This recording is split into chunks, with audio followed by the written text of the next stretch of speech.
Everyone knows Leonardo da Vinci, the painter, the inventor, the man who became the face of genius itself. But deep in the shadows of history, there was another man most people have never even heard of. Centuries before Leonardo began sketching the human body, a mysterious scholar in the East was trying to understand the human body, the mind, and even the soul itself. It almost felt like he could see the future. What he wrote about medicine was taught in European universities for hundreds of years. Kings collected his books, doctors memorized his methods, and for a certain period in history, becoming a physician in Europe without studying his work was almost impossible. His name was Ibn Sina. But here's the strange part. How did a man once followed by the entire world become almost completely forgotten today? And more importantly, why does history immortalize some geniuses while quietly burying others in darkness? I don't know if you've ever noticed this, but when people hear the word genius today, the same few names always come up. Newton, Einstein, and of course Leonardo da Vinci. Especially Leonardo. He's often described almost like a superhuman figure. The guy painted masterpieces, studied anatomy, designed machines. Even today on social media, people talk about him like the ultimate Sigma genius. But let me ask you something strange. Why is it that a man who lived centuries before Leonardo was born and whose books were taught in European universities for nearly 600 years is barely talked about today? The first time I realized this, I was honestly shocked. It was about 2 years ago. I was walking around the old bookstores near Süleymaniye in Istanbul. Sometimes I go there just to clear my mind. Putting my phone away and spending hours around old books somehow relaxes me. While talking to an old bookseller, he suddenly said something that stuck with me. There was a time when Europe couldn't train doctors without Ibn Sina. At first, it sounded exaggerated. Because honestly, nobody really teaches us that in school. Most people don't even know the name Ibn Sina. But then I started researching, and the deeper I went, the stranger the story became. Because it was actually true. Medical students in medieval Europe really were studying his books. Not like ordinary books either, more like foundational texts. Think about that for a second. Even today, if a single book were taught at Harvard or Oxford for hundreds of years, it would be unbelievable. But Ibn Sina's famous work, The Canon of Medicine, remained one of Europe's central medical texts for centuries. And here's the even crazier part. This man wasn't just a doctor. He wrote philosophy.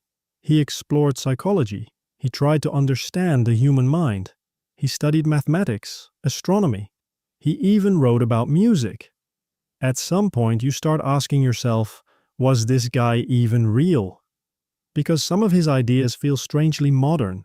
Too modern, honestly. And here's a small detail most people don't know. It's said that Ibn Sina sometimes tried to heal patients through conversation, meaning he wasn't only studying the body, he was trying to understand the mind too. And when you hear that, you can't help but wonder, are we really sure psychology is a modern invention? And this is exactly where Leonardo da Vinci enters the story, because Leonardo truly was extraordinary. There's no denying that. The man was a painter, an engineer, an anatomist, an inventor. Sometimes I look at his sketches and genuinely think, what was even happening inside this man's head? But here's what's interesting. Leonardo is often portrayed as a lone genius, like he appeared in an empty world and invented everything from scratch. But real history doesn't work like that. Civilization is really the story of people standing on each other's shoulders.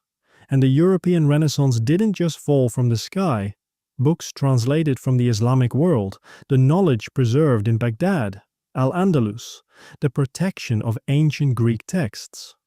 All of these were part of the chain. Most people don't realize that many scientific works written in Arabic were translated into Latin and studied in European universities. So, in a way, the world Leonardo was born into had already been prepared by centuries of accumulated knowledge. And one of the biggest contributors to that world was Ibn Sina, Now this is where people usually make a mistake. Okay, so Ibn Sina was greater. Or, no, Leonardo was greater. But I don't think that's the real point. I think the real question is this: why do some names become global icons, while others disappear into the shadows of history? Because honestly, that's a huge question. Today, no matter where you go in the world, you'll see Leonardo's face everywhere, on t-shirts, in museums, in documentaries, in movies. But you can't really say the same about Ibn Sina. And yet his influence was enormous. Some historians even describe him as one of the foundations of European medicine itself. Sometimes I wonder, what if Ibn Sina had been born in Italy instead? Would Hollywood make movies about him? Would statues of him stand across Europe? Would children memorize his name in school? Probably yes. And honestly, this isn't only about Ibn Sina. A lot of scientists from the East experience the same thing. The other day, while riding the metro here in Istanbul, I caught myself thinking about this. So much of the modern world we use today was built on invisible people: algorithms, astronomy, medicine, optics, mathematics. The roots of many of these ideas go back hundreds of years, but history sometimes amplifies the voices of the winners, while slowly lowering the volume of everyone else. And I think that's exactly why people are becoming interested in videos like this today. Because deep down, people are starting to feel something. Maybe the story we were told is incomplete. And honestly, I think one of the biggest differences between Leonardo and Ibn Sina is this. Leonardo was drawing the human body. Ibn Sina was trying to understand the human being. And those are two very different things. One was fascinated by the mechanics of the body, the other was trying to understand the connection between body, mind, and soul. And if I'm being honest, I'm not even sure which one the modern world needs more right now, because technology has advanced incredibly far. But people are still unhappy. Our phones became smarter, but our minds became exhausted. Sometimes when I read Ibn Sina's writings, I can feel that. It's like he wasn't only trying to cure diseases, he was trying to understand human inner chaos itself. Maybe that's why he still feels modern today. Maybe truly great geniuses are the ones who transcend time. And here's another fascinating detail. Leonardo da Vinci became famous for his anatomical drawings. But many of those drawings were never even published during his lifetime.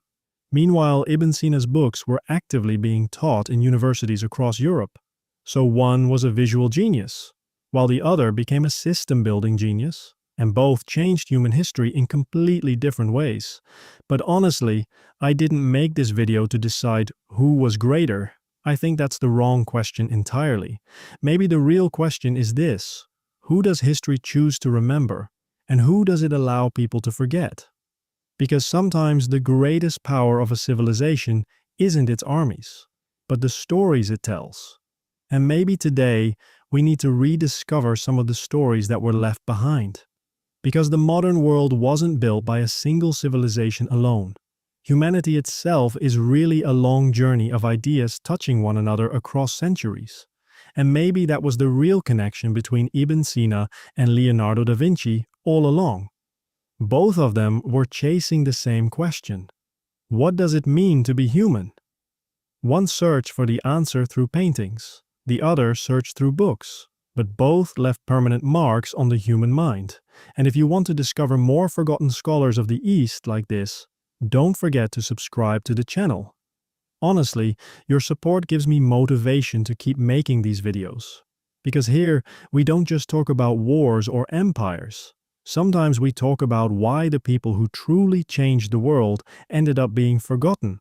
And tell me honestly, don't you think the scholars of the East deserve to be remembered too? Do you think we give them enough credit today? Let's talk about it in the comments, my friends.